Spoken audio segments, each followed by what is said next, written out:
The MCU really needs to keep on expanding in order to have the interest of the viewers, so it's a matter of time until we see the X-Men. Now, I've already cast the original members and the second team for the MCU. Check out the first part of the series for those videos, but now it's time for the 80s recruits. Make sure you subscribe so you don't miss out on the 90s, which includes Gambit and Bishop in the next video, as well as the Brotherhood of Mutants to come out shortly after. As I've mentioned before, this is recasting for the MCU, meaning anyone who's appeared in an MCU film to date is kind of off the table.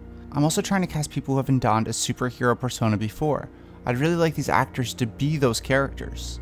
But we're here to talk about the 80s X-Men.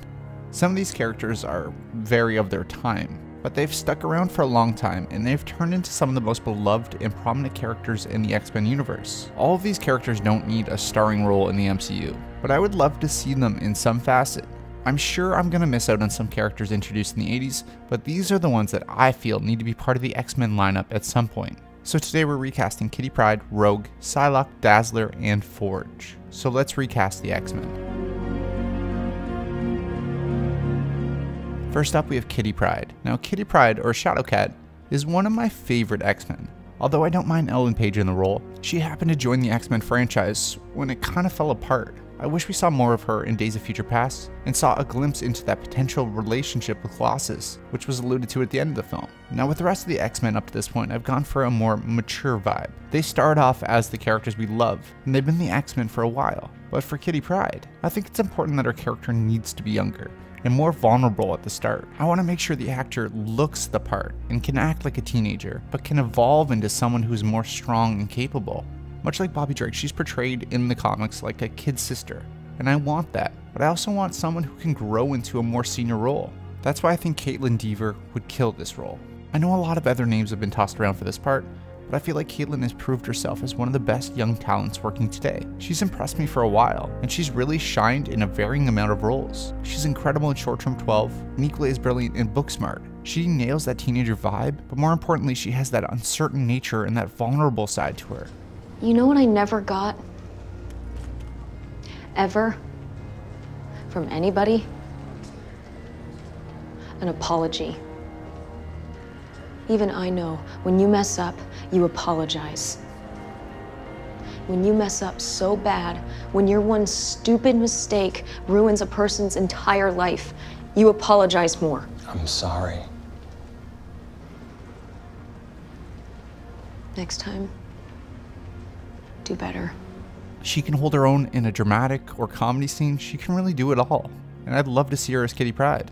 So Caitlin Dever as Kitty Pryde.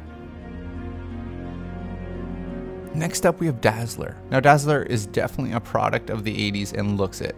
She did have that brief cameo in Dark Phoenix, but she never really did anymore. She seems to be a favorite among fans, even though she isn't really my cup of tea. To break her down, she's a rock star who turns sound into light and energy. Dazzler is her stage name, and she has that personality to match. She's flamboyant and not afraid to stand out. She needs to have that bigger personality, and it would be nice to cast an actress who can really sing. I'd prefer someone who can do it all. Although this role kind of screams for a real rock star to take it on, much like Lady Gaga or Taylor Swift, I feel like it would be strange to see them playing themselves but as a different character. So I went in a different direction. I went with Lily James, who is most known for Cinderella in the Mamma Mia sequel. She has proven in Mamma Mia, Here We Go Again, that she can really sing and dance, but she has that rock star look, and I believe she could step up that sass and bring that rock star vibe with that peppy personality to match. I don't know how, but I suddenly lose control. There's a fire within my soul. Just one look and I can hear a bell ring. One more look and I can get everything. So Lily James as Dazzler. Next up we have Rogue. Now Rogue was one of my favorite characters in the 90s cartoon. So when I saw her on screen in the first X-Men film, I was extremely excited to watch her grow into a powerful, dominating character. Unfortunately, that never really happened, and for many fans who don't know the comics or the 90s TV show, they don't know Rogue as that flying powerhouse. Now Rogue in the comics absorbs powers, but she actually permanently absorbed the powers of Captain Marvel. This allows her to fly, and turns her into a much more powerful mutant than previously before. Now, this may be a controversial statement, but Captain Marvel was not my favorite addition to the MCU. and a large part of that comes down to not liking the cast of Brie Larson in the role. So Rogue, in my mind, could essentially replace that character. Now, we need an actor who is strong and confident, and I want someone who is more than okay in an action sequence, so I can show the character as I've seen her. That's why I went with Rebecca Ferguson. She was an amazing addition in the Mission Impossible series, and she actually held her own against Tom Cruise, which is really hard to do. She had an equally wonderful performance in Dr. Sleep, which showed her gravitas and what she can really bring to the screen. Well, hi there. You want to let me go? Oh, no, sweetie. No, I don't. She's a badass actress who can really do the character justice and show us that different version of Rogue we haven't seen on screen yet. So Rebecca Ferguson as Rogue. Next up we have Forge. Now Forge is pretty much the tech guy for the X-Men. He rarely comes out on missions and prefers to be back at the mansion enhancing those gadgets. Now I don't think Forge needs to be a big role in the series, but I think his addition would be a welcome one. He's a soldier, and in the comics he served in the Vietnam War, so I think we're looking for more of a weathered older man for this role. It's also important the actor needs to be Native American as well, since natives are criminally underrepresented in film. I also want someone whose face can tell a story, but can remain stoic. I'm with Raul Trujillo. He's best known for Apocalypto, and he has that face and definitely the acting ability to back it. He does largely play Native American roles, but he's kind of been breaking from that.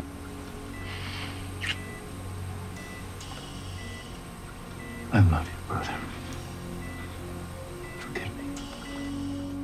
But this would be a nice opportunity for him to play a character who's Native American, but in a different light, not what you normally see on screen. I'd love to see what he brings to the role. So Raul Trujillo as Forge. Lastly, we have Psylocke. Now Psylocke has been in X-Men films, but kind of only in name, because when I was watching Last Stand originally, I didn't even know this character was supposed to be Psylocke, and I kind of just want to forget all about X-Men Apocalypse. Although I think Olivia Munn was a good choice for the character, every time I see her on screen, I just shake my head. She seems incredibly unnatural in the role, especially in fight sequences and anytime they're acrobatics, so I think it's important we find an actress who can really do martial arts. Also, it's worth pointing out that Psylocke's backstory is a little complicated to say the least. It'd be really tough to bring to screen unless you were doing a solo film. If you're going to break it down as simple as possible, essentially, she's a British character who got her mind placed in a Japanese body.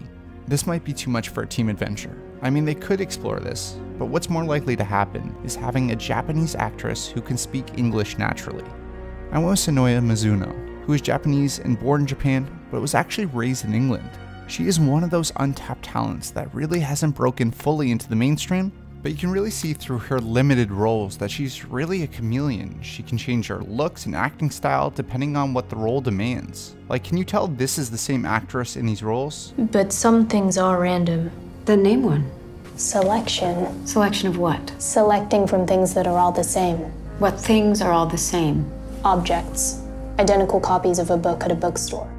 An all-paid shopping spree at the fashion boutique! The success of this trial. What's more, their lives are in our hands.